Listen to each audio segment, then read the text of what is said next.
All right, good afternoon. Welcome back to pre-calculus.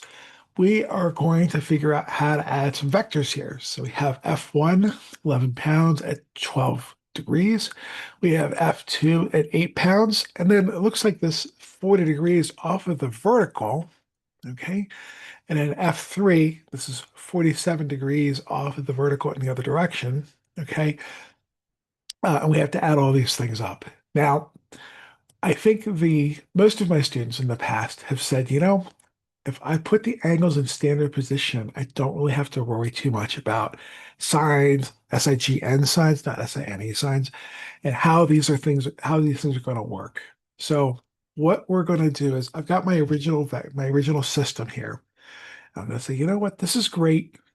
We're going to go ahead and we're going to say, okay, F1, and we have 12 degrees here.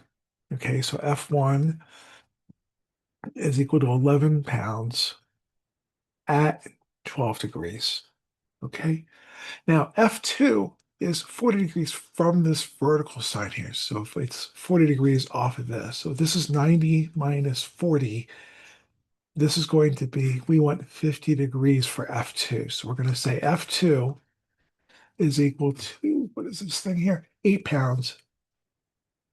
Okay. At 50 degrees. Okay. And then the last one, F3, okay.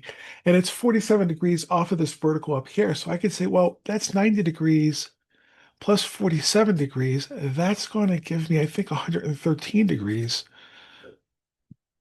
Okay. Or no, we have, yeah, 137 degrees. There we go. 137 degrees. So it's going to be 13 pounds at 137 degrees.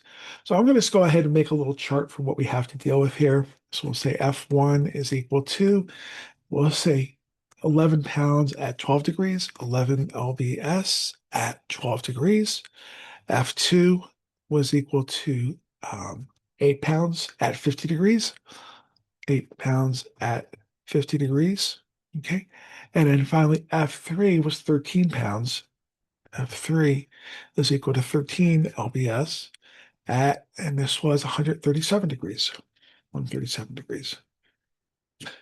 Now that I've got all my angles in standard position here, this is just the type of thing where we could say, okay, we know that this is going to be 11 pounds times cosine of 12 degrees, and that's going to be the I hat part of our values here, okay?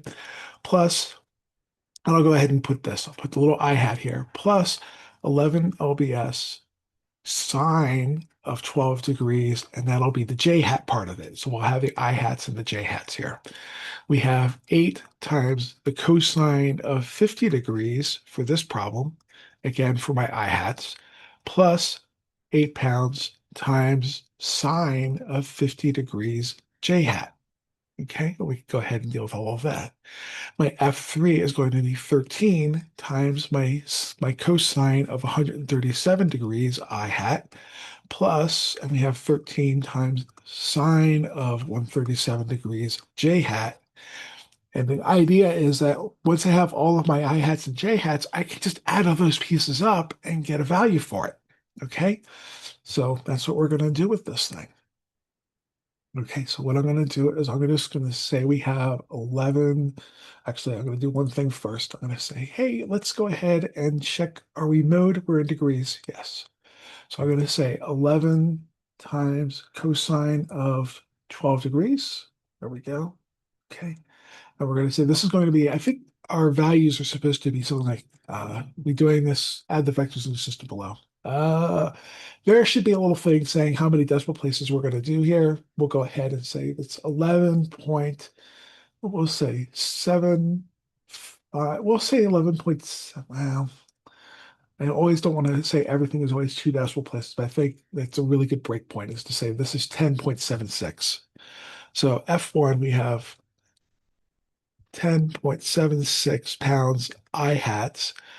Okay, for the next one, we're going to get to 2 decimal places with everything here. So we have 8 times cosine of 50 degrees. Okay, we'll see what that does for us. And I have 5.14. 5.14 I-hats. And then we have our F3. Now you see that even though I know that 137 is in the second quadrant, the calculator also knows that that's in the second quadrant. So 13 times the cosine of 137. Okay, and that's going to give me negative 9.51. Negative 9.51 I-hats. And that's going to be my F1, F2, and F3. My resultant is going to be the sum of all of this stuff, including the SIGN signs here. Okay, we're going to finish this off. So we could say we have 10, right? That's our, or no, I'm sorry, 11, not 111, just 11 times the sine of 12 degrees, right? So I ended up with again, we're doing two decimal places, so 2.29. So we have plus 2.29 j hats. Okay.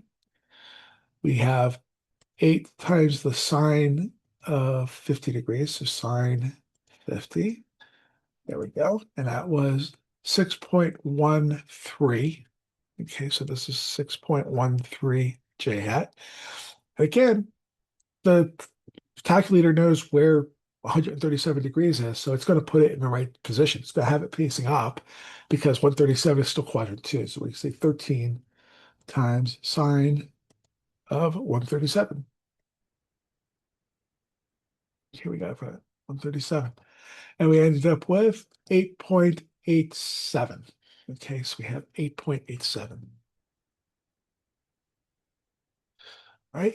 And now we have to do is just add these pieces up here. Okay, so I could say we have 10.76 plus 5.14 minus 9.51 equals, and I have 6.39. So we have 6.39 I-hats. Okay, and then for my other value, we have 2.29 plus 6.13 plus 8.87. And we say that's 17.29. So plus 17.29 j hat. Okay, let's finish the problem off because since the problems were all dealt to us in polar form, let's go ahead and go back to polar form. So this is my resultant, okay, for doing this. If I was going to go ahead and graph this, which is, I'm not asking you to graph it, but it's going to be like 6 over here, and then like way up here at 17, so we're going to be up here somewhere. We have to figure out what this hypotenuse is. I know this is 6.39. I know this is 17.29. I've got two sides of a triangle, and I need to figure out the hypotenuse. I think we could do that. So we could say that the length of R is the double absolute value signs. That'll give you the length. And that's going to be 6.39 squared plus 17.29 squared. Okay, and then take the square root of that whole business there. All right. So here we have, we have six, no, we don't want that. We want 6.39. And we're going to go ahead and say squared up here, okay, plus 17.29 squared equals, okay, 339.337. And we need to take the square root of this thing. Second function square root, second function answer. I'll pop that in there, and I got 18.43. So 18.43 LVS. Okay. And now we have to figure out the angle here. So again, we have to relate the opposite, the adjacent, and the angle together. Tangent is the thing that's going to do that. So that I know that the tangent of theta is going to be 17.29 over 6.39. So the tangent of this angle is equal to 17.29 divided by 6.39. That would mean that theta is equal to the inverse tangent of 17.29 divided by 6.39. I know this is in quadrant 1, so I know the calculator is going to lie to me.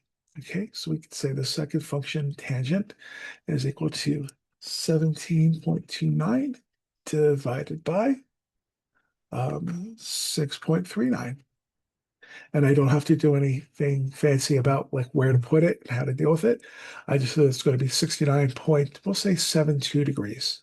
Okay, so at 69.72 degrees. And that is going to be my answer for my resultant force here. Okay, that's my R. All right, so I think that's how you go through and add up a bunch of vectors.